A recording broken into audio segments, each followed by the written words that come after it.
اس سے پہلے تو آپ سب کو یہاں آنے کا شکریہ ادا کرتا ہوں، اور جو میں تھوڑی مجھے دیر ہوئی اس کی معذرت بھی کرتا ہوں، کیونکہ آج بڑا ہمارا ہیوی شیڈیول تھا۔ سب سے پہلے جی میں اس کمپنی کے اندر جو بات کرنا چاہتا ہوں وہ یہ ہے کہ علماء مشائخ کا بہت بڑا رول پاکستان میں بنانے کا تھا، جو قادری صاحب نے ابھی اپنی تقریر میں کہا، اور وہ ہونا بھی تھا کیونکہ دنیا کی تاریخ میں ایک ہی ملک اسلام کے نام پہ بن رہا تھا، اور جس ملک کا نعرہ پاکستان کا مطلب کیا، لا الہ الا اللہ، تو اس میں جو دینی حلقے تھے انہوں نے تو پوری طرح اس میں مدد کی۔ شاید ایک آدھ ایسے تھے جنہوں نے مخالفت کی، لیکن زیادہ تر سارے نے قائد اعظم کے ساتھ کھڑے ہوئے۔ اور میں یہ بھی کہنا چاہتا ہوں کہ آپ کا آج ایک بہت بڑا رول ہے اس پاکستان کو وہ پاکستان بنانا جس مقصد کے لیے ملک بنا تھا۔ اگر آپ علامہ اقبال ان کی آپ ساری جو ان کا جو فلسفہ پڑھیں تو وہ ان کی جو خواب تھی پاکستان کی، وہ ایک بڑی عظیم خواب تھی، ایک بڑا ذہن تھا، اس کی خواب بھی بڑی تھی، اور جو وہ پاکستان کا تصور تھا وہ ایک زیادہ تر لوگ سمجھتے نہیں ہیں بدقسمتی سے۔ وہ یہ پاکستان کو دیکھنا چاہتے تھے ایک ایسا ملک جو کہ ایک ساری دنیا کے لیے ماڈل بنے گا کہ اصل میں اسلام کیا ہے، کیونکہ مسلمان اسلام سے دور ہوتے گئے۔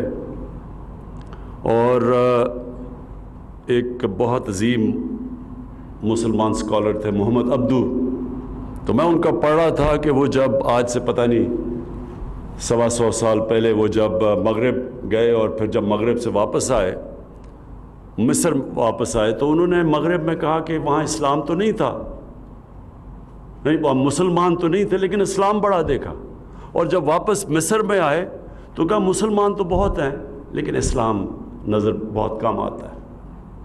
مقصد کہنے کا یہ ہے کہ ہم نے اس ملک کو وہ ملک بنانا تھا جو دنیا نے دیکھ کے تو ہمیں متاثر ہونا تھا، جس طرح جب مسلمان تاجر گئے انڈونیشیا اور ملیشیا میں تو وہاں کوئی فوج نہیں مسلمانوں کی گئی تھی، ان کے کردار کو دیکھ کے لوگ مسلمان ہونا شروع ہو گئے۔ اور اگر آپ پڑھیں تاریخ کی کتابیں تو جب کروسیڈرز نے جب حملہ کیا مسلمان کی ریاستوں میں آج سے 1000 سال پہلے، تو وہ جو مسلمانوں کے متعلق لکھتے ہیں وہ بھی پڑھنے والی چیزیں ہیں کہ وہ ان کو ایسے متاثر ہوتے تھے، ان کے کیریکٹر سے، ان کی کلچر سے، ہر چیز سے وہ متاثر تھے۔ تو ہم نے اس ملک کو وہ ملک بنانا تھا جس سے دنیا دیکھ کے کہتی کہ یہ دیکھیں یہ پاکستانی، یہ مسلمان آ رہے ہیں۔ اور بدقسمتی سے یہ ہم اس آئیڈیل سے، اس خواب سے کافی دور نکل گئے۔ تو میں اس لیے کہتا ہوں کہ آپ کا بہت بڑا رول ہے اس ملک کو واپس اس راستے پہ لانے کے لیے۔ میں پہلے 2 چیزیں کہہ دوں، کیونکہ میں یہ ضرور ہر جگہ بات کرتا ہوں، لوگ مغرب کو جانتے نہیں ہیں، میں شاید باقی سب لوگوں سے زیادہ بہتر سمجھتا ہوں مغرب کو، اس لیے میں نے ہر فورم کے اوپر بات کی اسلاموفوبیا کی۔ وہ میں آپ کو سمجھانا چاہتا ہوں کہ کیوں مغرب اس چیز کو سمجھ نہیں رہی۔ 2 وجوہات ہیں اس کی۔ ایک کہ دہشت گردی کو انہوں نے اسلام کے ساتھ جوڑ دیا، اسلامک ٹیررزم، اور افسوس سے میں دیکھتا رہا ہوں خاص طور پہ پچھلے 20 سال میں کہ ہمارے مسلمان ملکوں میں اس کا رسپانس نہیں آیا۔ اصولاً ہماری طرح کے لیڈرز کو بتانا چاہیے تھا کہ دہشت گردی کا نہ اسلام سے کوئی تعلق ہے، نہ کسی اور اللہ کے دین کا سے تعلق ہے. دین اور دہشت گردی کا کوئی تعلق نہیں ہے. ہر جدھر بھی انسانی معاشرہ ہوتا ہے وہاں ہر انسانی معاشرے میں ایک طرف انتہا پسند ہوتے ہیں، ایک طرف وہ جو اپنے آپ کو لبرل کہتے ہیں، اور ایک طرف زیادہ تر ماڈریٹ لوگ ہوتے ہیں. یہ سارے انسانی معاشرے اسی طرح ہی ہوتے ہیں. تو کبھی بھی کسی یہ کہنا کہ کوئی اسلام ریڈیکل اسلام ہے، انتہا پسند اسلام ہے، اسلام کا اس سے کوئی تعلق نہیں ہے، اور ہم یہ سمجھا نہیں سکے. ابھی بھی وہ کہتے ہیں ریڈیکل اسلام، اسلامک ٹیررزم، اسلامک ایکسٹریمزم، اس کا کوئی اسلام سے تعلق نہیں ہے. لیکن افسوس سے کہنا پڑتا ہے کہ مسلمان لیڈرشپ نے اس کی کبھی بھی وضاحت نہیں کی مغرب میں. اور کیونکہ میں سمجھتا تھا اور مغرب میں دیکھتا تھا تو یہ بگڑتا گیا. آخر میں یہ سٹیج آ گئی کہ وہ یعنی یہ جو خودکش حملے ہوتے ہیں اس کو بھی انہوں نے کہا کہ اسلام کی وجہ سے. تو یہ جو چیز ہم نے پھیلنے دی، ڈس انفارمیشن، اسلام کے خلاف کیمپین، اس کو پہلے تو مسلمان دنیا کی لیڈرشپ نے کاؤنٹر نہیں کیا. اور میں بار بار لوگوں کو سمجھاتا رہا کہ، اور باہر مغرب میں بھی ابھی بھی میں کہتا ہوں کہ خودکش حملے 9/11 سے پہلے جو سب سے زیادہ خودکش حملے کیے تھے وہ ٹیملز نے کیے تھے سری لنکا میں. وہ ہندو تھے لیکن کبھی کسی نے ہندو ٹیررزم نہیں کہا. اور اس سے پہلے جب جاپانیوں نے، جب وہ سیکنڈ ورلڈ وار ہارنے والے تھے تو انہوں نے بھی جہازوں میں بیٹھ کے خودکش حملے کیے امریکی کشتیوں کے اوپر، لیکن کبھی انہوں نے ان کی دین کے اوپر نہیں کہا کہ جی خودکش حملے کچھ جاپان کی ان کا دین کہتا ہے. تو یہ پہلے تو یہ غلطی ہم نے کی اور یہ پھیلتا گیا. پھر ایک اس سے پہلے غلطی کی، سلمان رشدی نے جب کتاب لکھی سیٹینک ورسز، فتنہ اس نے کیا اور اسے پتہ تھا کہ مسلمان دنیا میں ایک ریاکشن آئے گا، غصہ ہوگا. لیکن مغرب کے اندر اس نے یہ کہا کہ دیکھیں جی، یہ دیکھیں مسلمان یہ بڑے تنگ نظر ہیں، یہ فریڈم آف ایکسپریشن کے خلاف ہیں، اور اس لیے دیکھیں یہ ریئیکٹ کر رہے ہیں، حالانکہ یہ آزادی رائے ہونی چاہیے کہ میں کتاب لکھ رہا ہوں. اسے پتہ تھا کہ کیا ریئیکشن آنا ہے کیونکہ وہ مسلمان گھر میں بڑا ہوا تھا. لیکن مغرب میں لوگوں کو نہیں پتہ تھا کیونکہ ان کا رویہ دین کا بالکل مختلف ہے جو ہمارے مسلمانوں کا ہے. وہ بالکل اور طرح دین کو دیکھتے ہیں. میں جب پہلی دفعہ گیا برطانیہ تو وہ کارٹون بنائے ہوئے تھے انہوں نے اپنے، میں بات نہیں کروں گا نعوذ باللہ، لیکن اپنے دینی جو ان کو دینی سمجھتے تھے ان کا بالکل مختلف تھا. تو ان کو سمجھ نہ آئے اور ہم سمجھا نہ سکیں. جو ہونا چاہیے تھا کہ مسلمان دنیا کے سربراہ کو پھر سے یونائٹڈ نیشنز فورم ہے، OIC فورم ہے، وہاں ان کو کہنا چاہیے تھا کہ ہمارا کس طرح کا پیار اور عشق ہے ہمارے نبی صلی اللہ علیہ وسلم سے.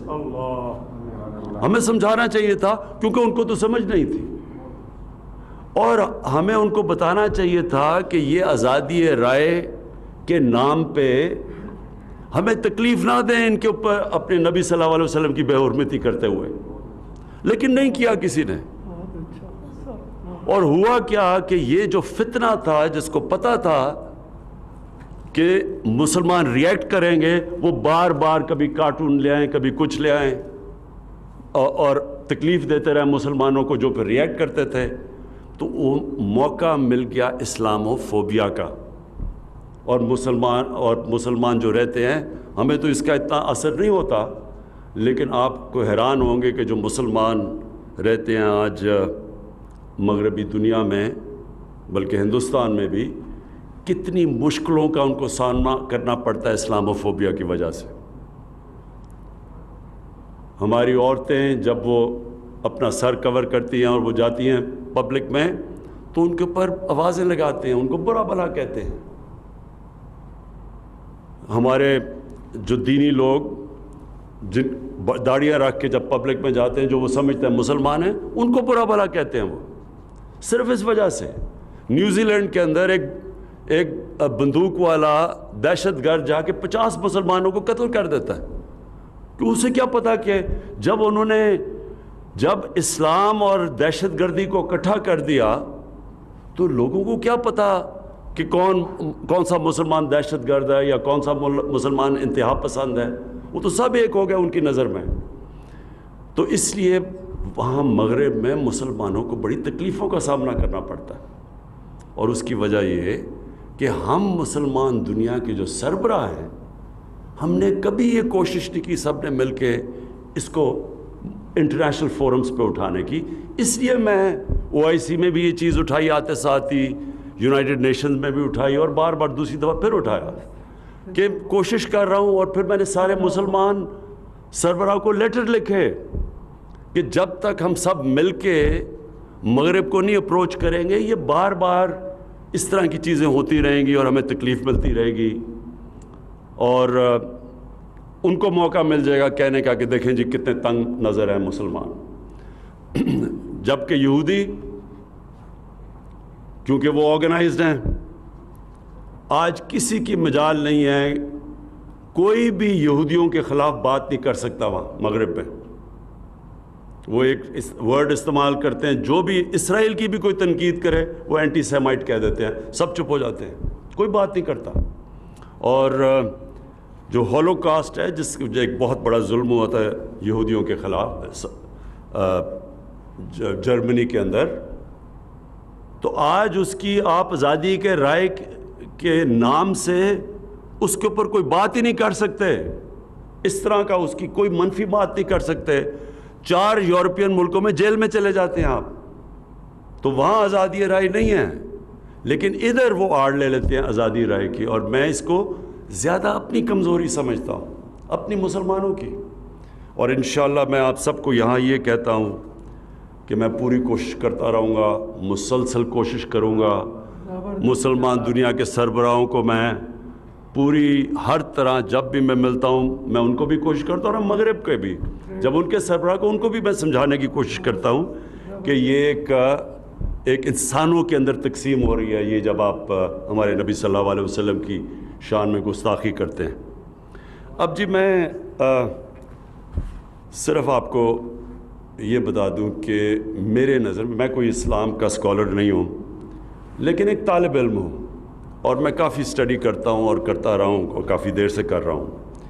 یہ میرا ایمان ہے کہ جو مدینہ کی ریاست تھی، کیونکہ وہ نبی صلی اللہ علیہ وسلم کی سنت تھی، کیونکہ وہ انہوں نے بنائی تھی، اور قرآن میں اللہ نے ہمیں حکم دیا تھا کہ ان کی سنت پہ چلو، تو یہ میرا ایمان ہے کہ جو بھی اس ریاست کے اصولوں پہ چلے گا اللہ اس قوم کو اٹھا دے گا، اور وہ قوم اگر مسلمان نہ بھی ہو تو اللہ اس قوم کو اٹھا دے گا اگر ان اصولوں پہ چل گئی وہ قوم۔ اور کیونکہ میں مغرب پھرا ہوا ہوں تو میں آپ کو یقین دلاتا ہوں کہ میں نے ان قوموں کو جو محمد عبدو نے کہا تھا آج سے 125 سال پہلے، میں نے اپنی آنکھوں سے دیکھا مغرب میں۔ دیکھیں جو اصول انہوں نے بنائے تھے نا، وہ اصول آج آپ حیران ہوں گے، وہ یورپ کے اندر اسکینڈینیویا میں خاص طور پہ اگر آپ جائیں تو آپ کو وہ اصول نظر آئیں گے، عملی طور پہ وہ معاشرے وہ امپلیمنٹ کر بیٹھے ہیں۔ انسانیت کا نظام، یعنی ایک غریب آدمی، اس کو پوری طرح ریاست اس کی بنیادی ضروریات پوری کرتی ہے، جو دنیا کی تاریخ میں سب سے پہلے مدینہ کی ریاست میں ہوا تھا۔ اس کے تعلیم، اچھی تعلیم اور ریاست دیتی اور مفت، اور وہاں یہ نہیں ہوتا کہ 3 قسم کے سلیبس ہیں، انگلش میڈیم، اردو میڈیم اور پھر دینی مدرسے، 3 ڈیفرنٹ سلیبس۔ ایک سلیبس ہوتا ہے، میں غریب آدمی ہوں، میرا بچہ میں پیسے نہیں دے سکتا، حکومت اس کو اعلیٰ تعلیم دیتی ہے، اور وہ تعلیم کہ وہ بچہ ملک کا وزیر اعظم بھی بن سکتا ہے، ڈاکٹر بن سکتا ہے، کہیں بھی، یعنی کوالٹی کی تعلیم دیتی ہے اور مفت۔ بے روزگار ہو، حکومت پیسے دیتی ہے جب تک اس کو روزگار نہیں ملتا۔ وہ اگر ہسپتال میں جائے گا اس کو مفت علاج ملے گا. میں یہ اسکینڈینیویا کی اب بات کر رہا ہوں.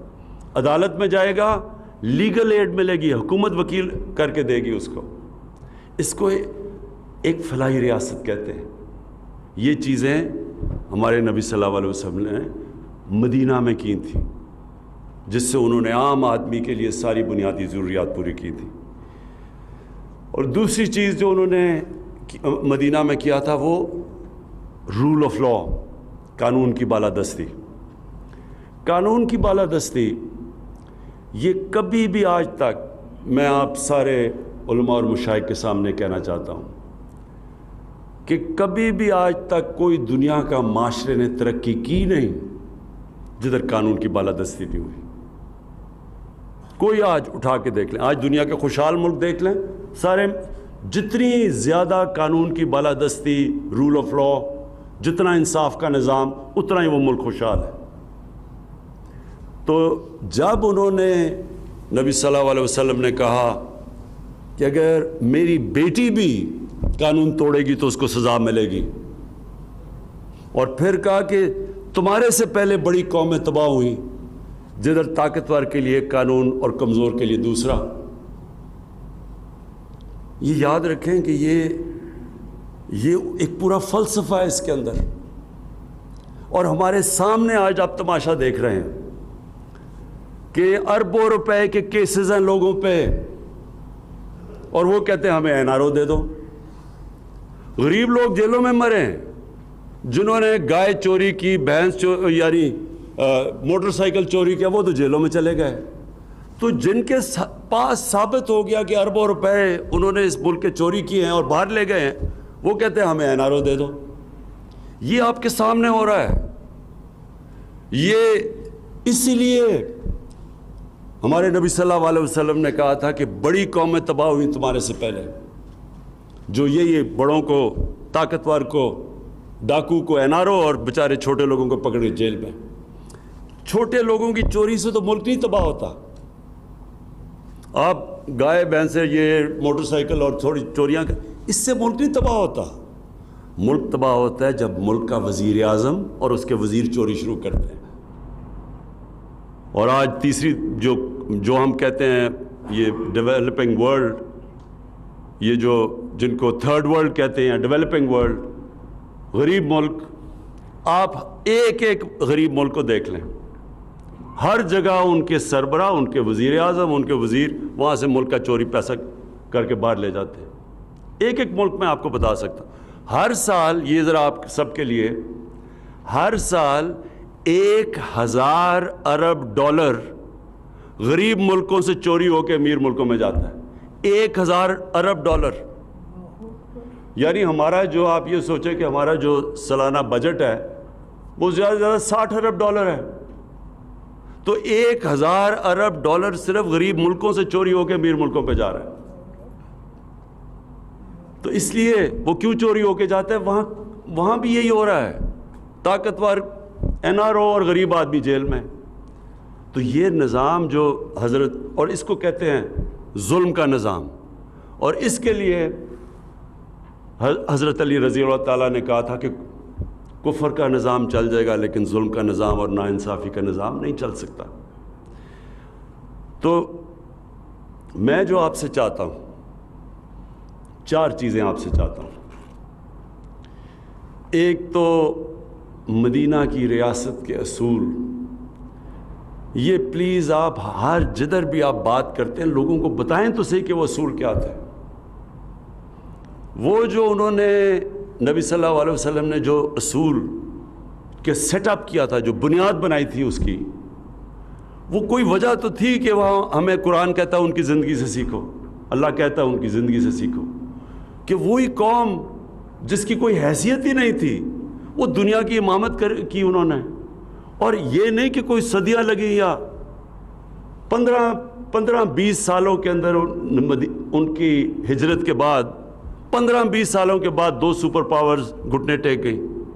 یہ تو تاریخ کا حصہ ہے نا, یہ تو کوئی کہانیاں نہیں ہیں, یہ تو ڈیٹس ہیں. یہ تو آپ پڑھ لیں ہسٹری آف دا ورلڈ اس کے اندر آپ کو بتا دیں گے کہ وہ ایک ساری دنیا دنگ ہوا کیا تھا. کوئی ابھی تک نہیں سمجھ سکتا کہ اتنا بڑا انقلاب کیسے آ گیا. دیکھتے دیکھتے ساری دنیا میں پھیل گئے. وہ اس لیے اللہ ہمیں کہتا ہے کہ ان کی زندگی سے سیکھو, ان اصولوں سے سیکھو.